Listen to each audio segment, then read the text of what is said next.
Bună, dragilor, și bine ați venit la o nouă citire. De această dată te invit la o citire generală, iar dacă ai intrat pe acest videoclip, înseamnă că ai aici cu siguranță un mesaj pentru sufletul tău.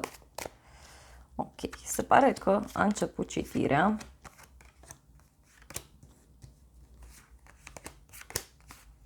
Să vedem și surpriza pentru tine. Bun, puterea, o legătură cu un leu, 7 de spade, 2 de bâte. Cineva e dezamăgit aici pentru că trebuie să aștepte. Da? Poate tu, nu știu, lucrurile merg greu la muncă, în general în viață. Aștepți un răspuns de undeva din depărtare, de undeva de la distanță. Dar văd aici o persoană dezamăgită, o persoană orgolioasă.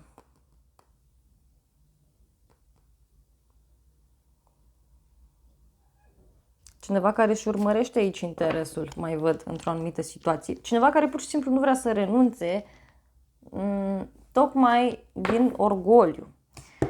Hai să vedem. În trecut, păi 3 de bâte. În trecut aici văd că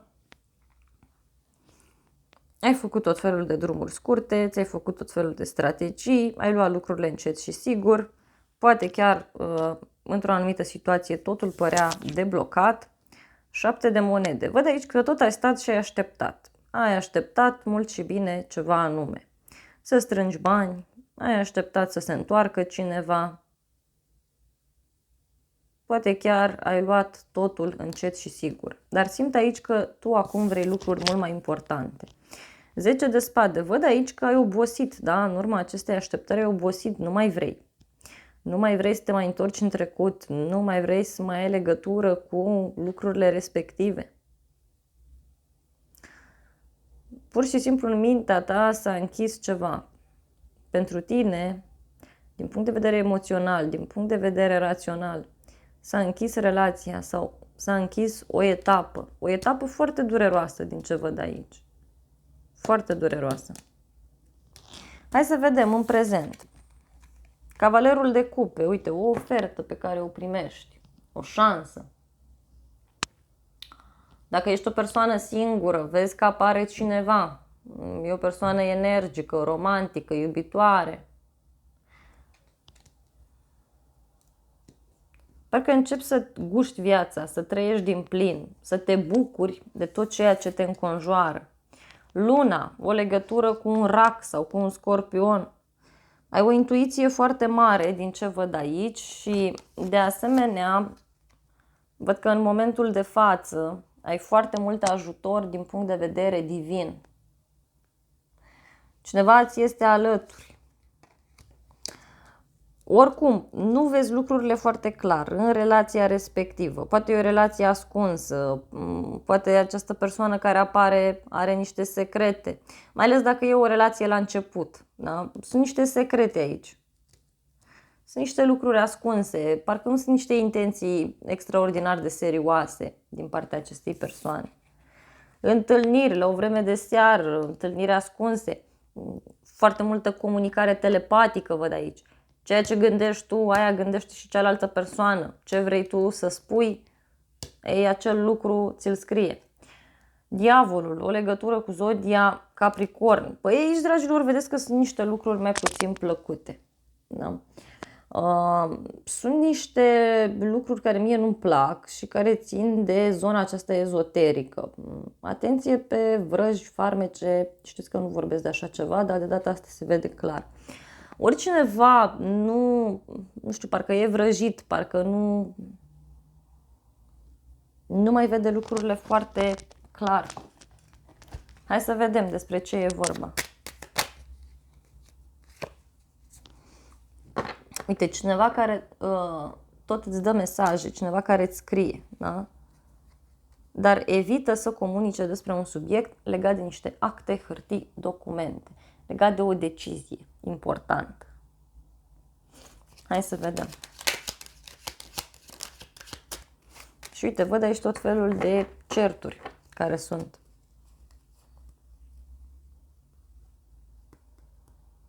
Văd o a treia persoană pentru unii. dar în egală măsură văd că și îți dorești ceva foarte mult și atunci ești dispus sau dispusă să lupți pentru acel lucru. Hai să clarificăm puțin luna, pentru că luna vine cu multe mistere în relație. Da? Uite.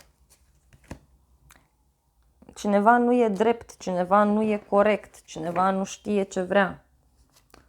Uite, sunt niște secrete, niște compromisuri aici, niște compromisuri vechi. Sau poate e cineva care este sub influența unei femei mai în vârstă, iar dacă te afli într-o relație, atenție la cineva care nu are intenții bune. Da? Nu. Da, uite. În momentul de față să știi că treci printr-o transformare foarte mare.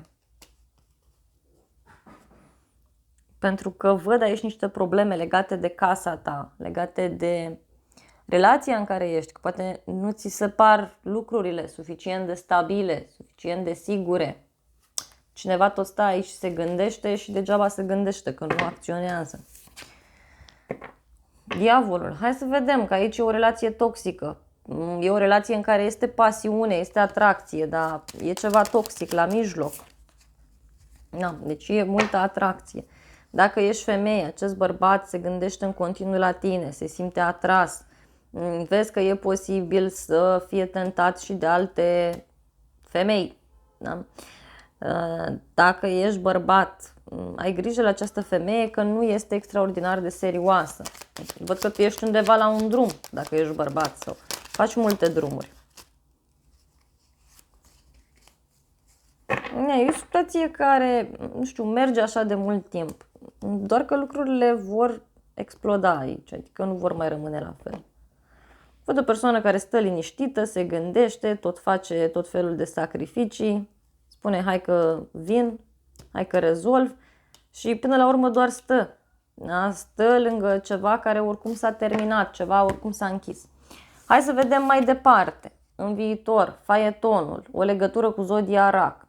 Păi aici e clar, urmează să faci un drum foarte important sau îți vine cineva în casă, ai parte de un triumf, de un succes. Împreună cu cineva reușești să rezolvi o anumită problemă. Hai să vedem. Da, uite, e ceva legat de niște acte. Ceva legat de niște acte, de un drum, dar văd și un nou început. Marele preot și 6 de bâte. Păi Marele preot vorbește despre o legătură cu zodia Taur, iar 6 de bâte vorbește de o victorie. Aici, clar, e vorba de o eventuală căsătorie în viitorul apropiat, de o logodnă, de o relație fericită, dar văd clar și o relație foarte bună între tine și o anumită persoană. Nu mai durează mult și lucrurile vor lua o întorsătură asupra căreia tu nu o să poți să intervii și nimeni nu o să poată, pentru că e de destin. Hai să vedem. Bun, cineva are o surpriză aici, ori tu, ori cealaltă persoană. E o surpriză mare, mare, legată de casă, legată de familie, legată de stabilitatea relației.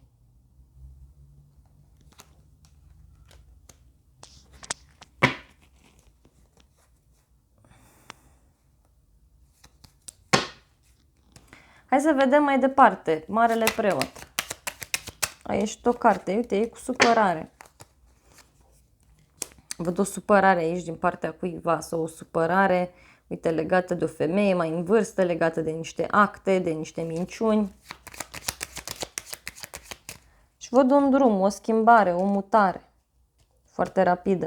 Poate chiar e vorba de un eveniment important care s-a întâmplat sau care se întâmplă în viața ta. Dar oricum ar fi, uite, văd aici că e cu o căsătorie. Dacă ești bărbat, vezi că sunt niște probleme financiare aici care apar, niște nebunii, dar dacă ești femeie, văd aici totuși că se rezolvă ceva foarte important legat de un contract sau de o căsătorie.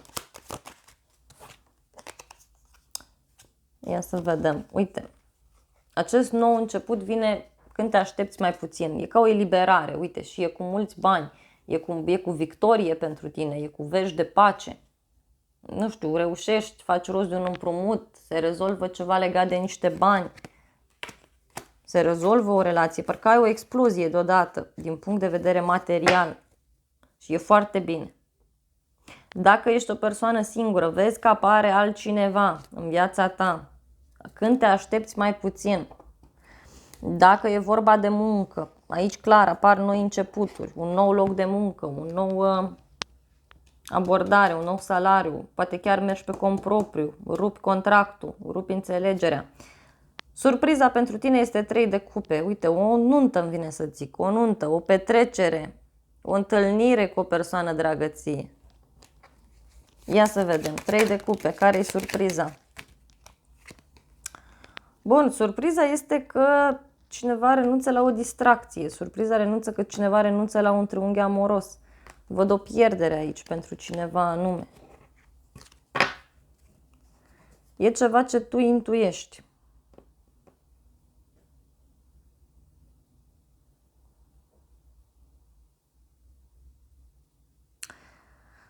Sunt niște probleme aici pe care tu le intuiești, să știi că ele se materializează. Da? Uite. E cu bucurie pentru tine, cu dragoste pentru tine. Surpriza este că se rezolvă ori un triunghi amoros, ori se rezolvă o perioadă în care, știu eu, lucrurile nu au funcționat atât de bine în relația voastră sau în viața ta în general vorbind. Uite, văd bani, văd multă